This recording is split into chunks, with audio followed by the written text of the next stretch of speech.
Little Women by Louise May Alcott. Chapter 33. Joe's Journal. New York, November. Dear Marmee and Beth, I am going to write you a regular volume, for I've heaps to tell, though I'm not a fine young lady traveling on the continent.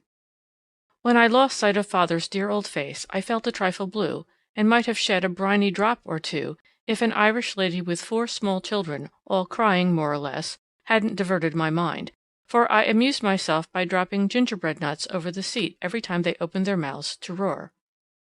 Soon the sun came out, and taking it as a good omen, I cleared up likewise, and enjoyed my journey with all my heart. Mrs. Kirke welcomed me so kindly I felt at home at once, even in that big house full of strangers.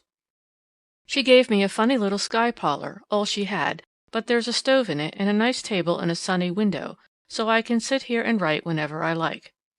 A fine view and a church tower opposite atone for the many stairs, and I took a fancy to my den on the spot.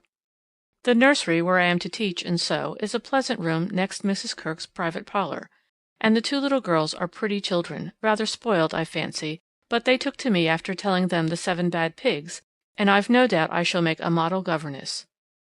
I am to have my meals with the children, if I prefer it to the great table, and for the present I do, for I am bashful, though no one will believe it. "Now, my dear, make yourself at home," said Mrs. K in her motherly way. "I'm on the drive from morning to night, as you may suppose with such a family, but a great anxiety will be off my mind if I know the children are safe with you. My rooms are always open to you, and your own shall be as comfortable as I can make it.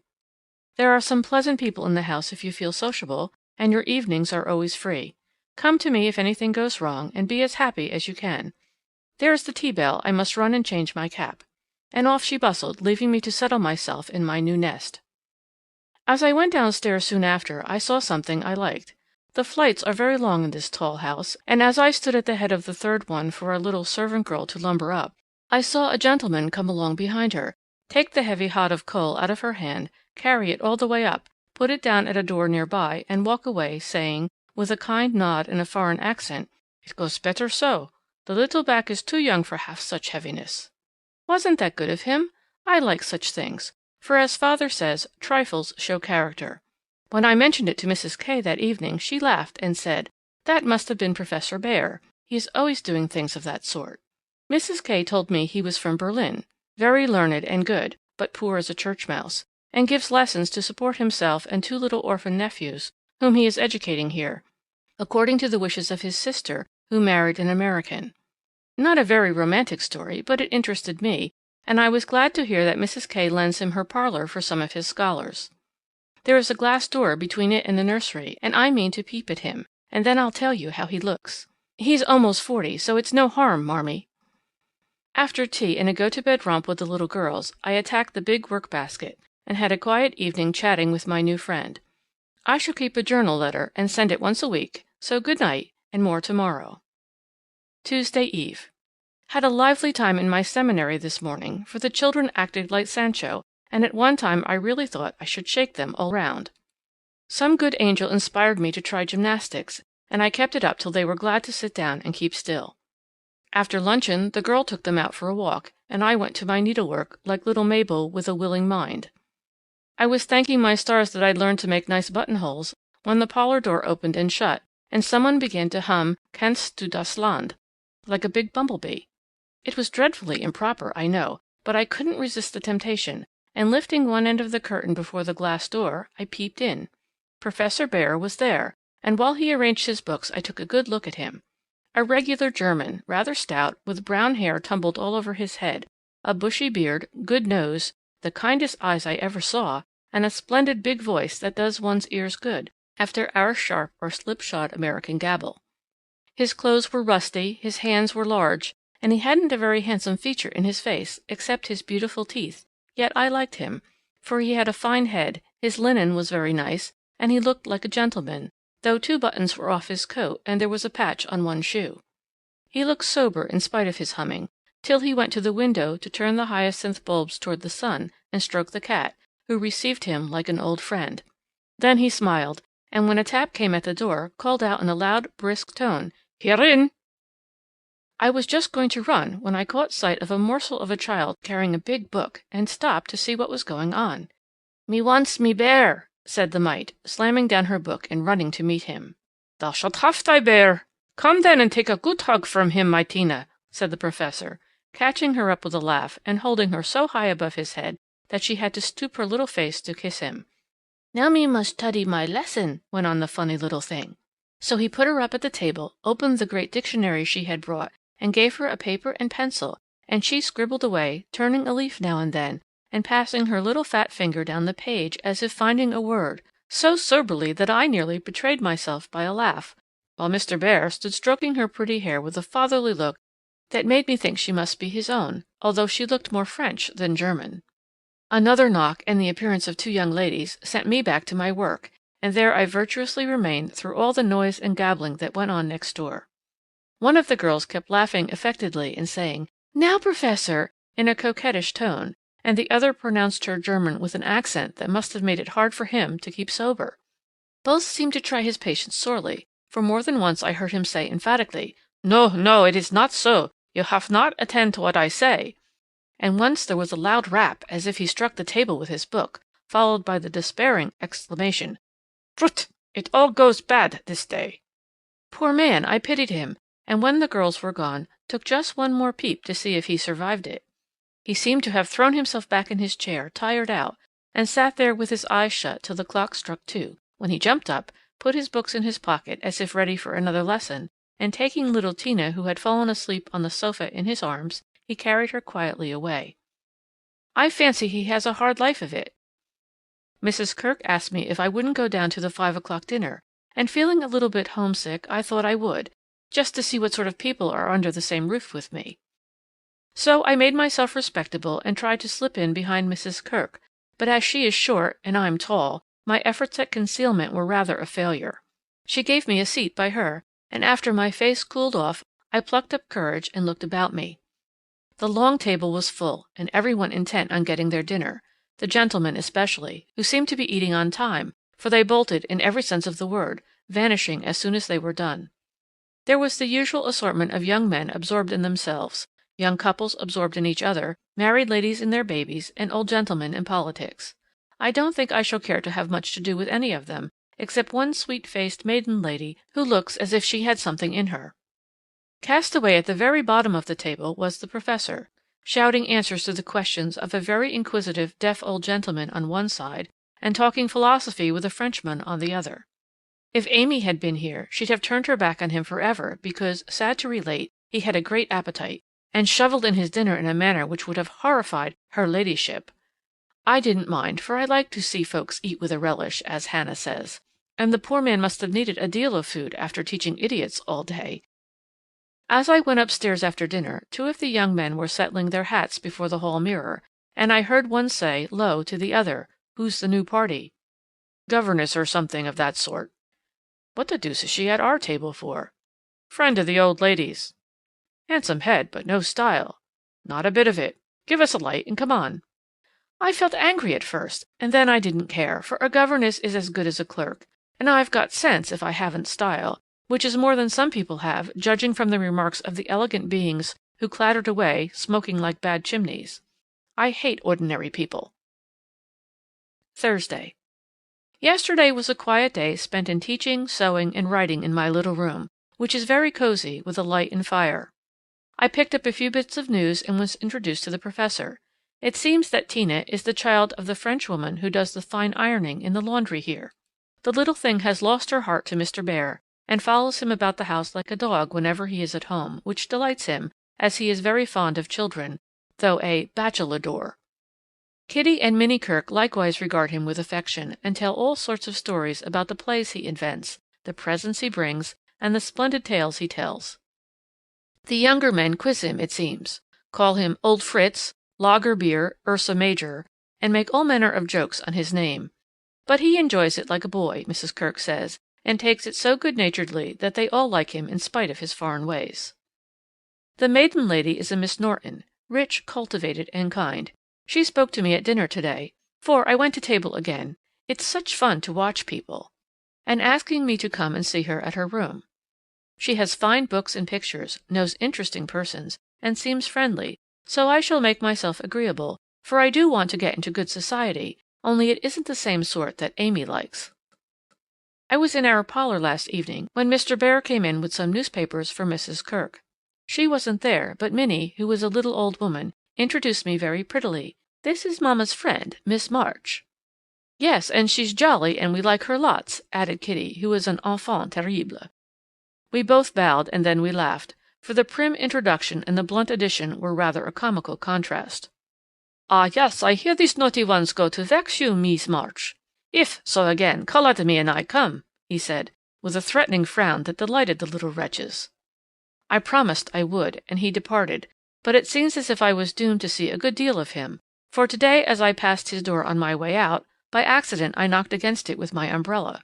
It flew open, and there he stood in his dressing gown, with a big blue sock on one hand and a darning needle in the other. He didn't seem at all ashamed of it, for when I explained and hurried on, he waved his hand, sock and all, saying in his loud, cheerful way, "You have a fine day to make your walk. Bon voyage, mademoiselle." I laughed all the way downstairs, but it was a little pathetic also to think of the poor man having to mend his own clothes. The German gentlemen embroider, I know, but darning hose is another thing, and not so pretty. Saturday. Nothing has happened to write about except a call on Miss Norton, who has a room full of pretty things, and who was very charming, for she showed me all her treasures, and asked me if I would sometimes go with her to lectures and concerts as her escort, if I enjoyed them.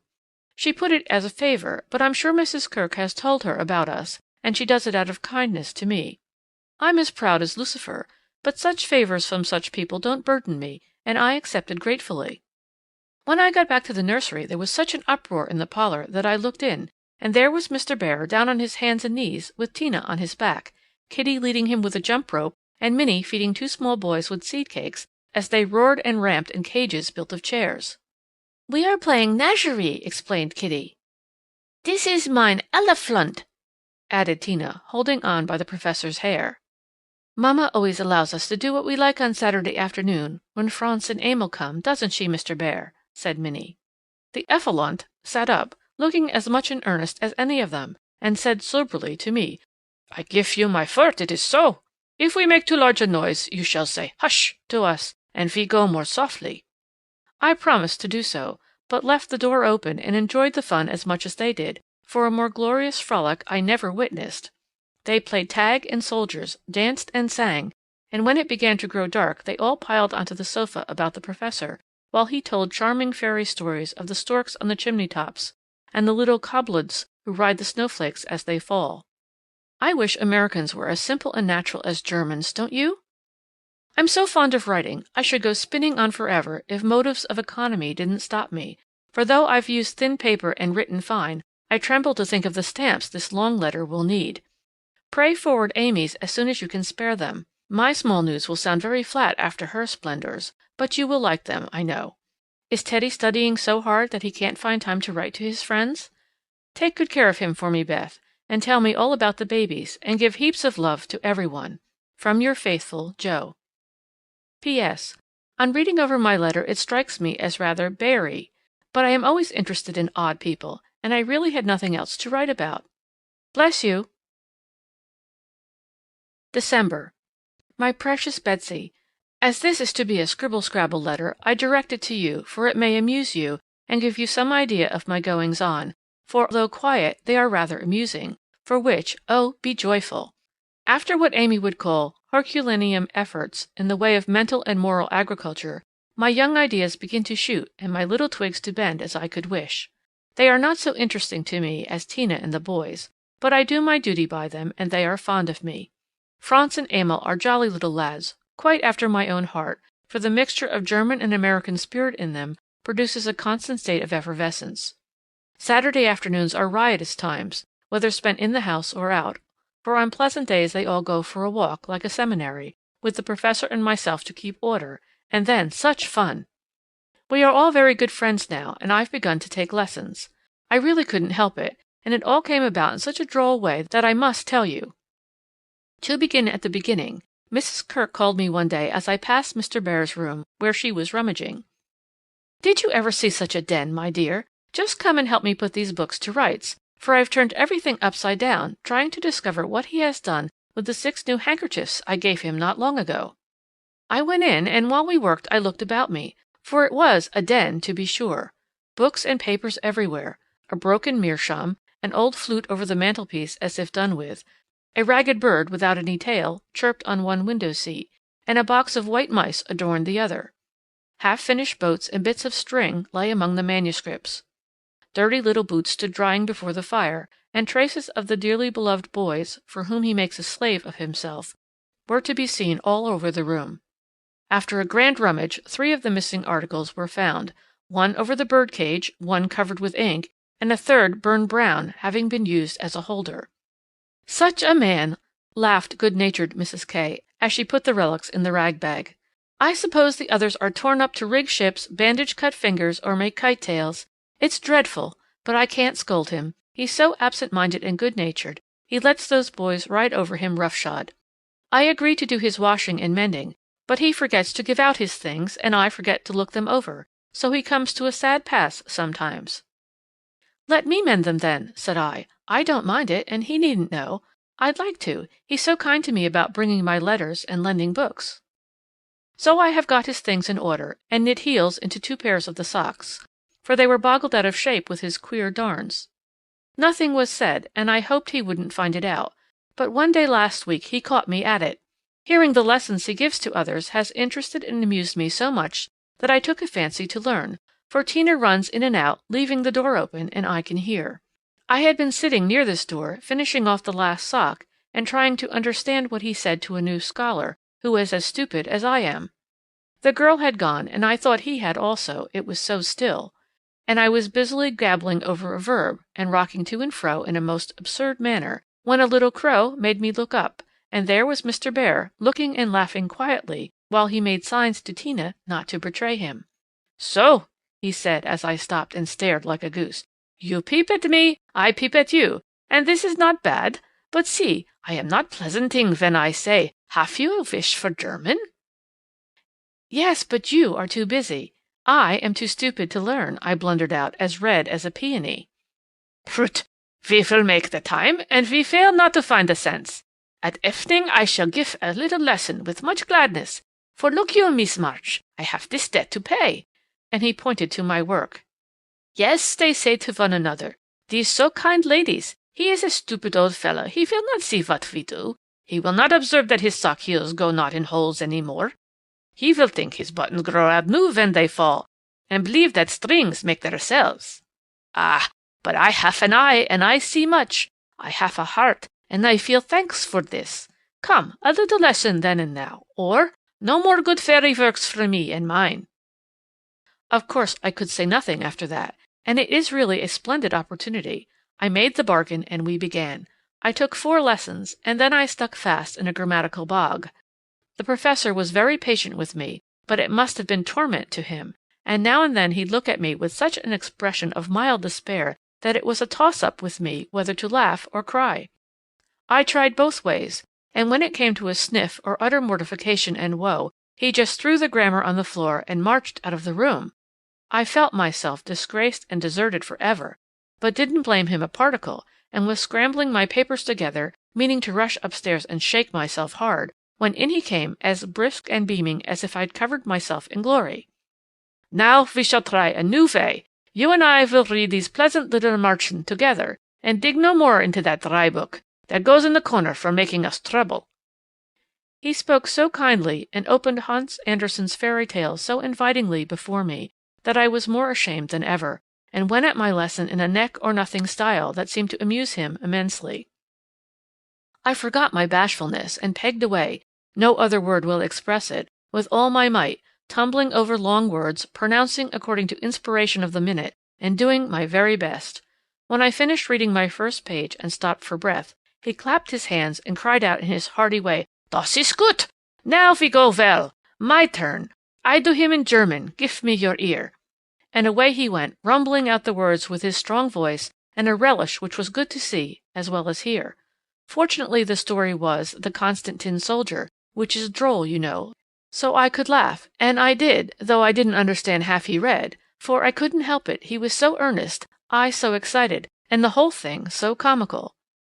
After that we got on better, and now I read my lessons pretty well, for this way of studying suits me, and I can see that the grammar gets tucked into the tales and poetry as one gives pills in jelly. I like it very much, and he doesn't seem to tire of it yet, which is very good of him, isn't it? I mean to give him something on Christmas, for I dare not offer money. Tell me something nice, Marmee. I'm glad Laurie seems so happy and busy that he has given up smoking and lets his hair grow. You see Beth manages him better than I did. I'm not jealous, dear. Do your best. Only don't make a saint of him. I'm afraid I couldn't like him without a spice of human naughtiness. Read him bits of my letters. I haven't time to write much, and that will do just as well. Thank heaven, Beth continues so comfortable. January. A Happy New Year to you all, my dearest family, which of course includes Mr. L. and a young man by the name of Teddy. I can't tell you how much I enjoyed your Christmas bundle, for I didn't get it till night, and had given up hoping. Your letter came in the morning, but you said nothing about a parcel, meaning it for a surprise, so I was disappointed, for I'd had a kind of feeling that you wouldn't forget me. I felt a little low in my mind as I sat up in my room after tea, and when the big, muddy, battered-looking bundle was brought to me, I just hugged it and pranced. It was so homey and refreshing that I sat down on the floor and read and looked and ate and laughed and cried in my usual absurd way. The things were just what I wanted, and all the better for being made instead of bought. Beth's new ink bib was capital, and Hannah's box of hard gingerbread will be a treasure. I'll be sure and wear the nice flannels you sent, Marmee, and read carefully the books Father has marked. Thank you all, heaps and heaps. Speaking of the books reminds me that I am getting rich in that line, for on New Year's Day Mr. Bear gave me a fine Shakespeare. It is one he values much, and I've often admired it, set up in the place of honor with his German Bible, Plato, Homer, and Milton, so you may imagine how I felt when he brought it down without its cover, and showed me my own name in it, from my friend Friedrich Bear.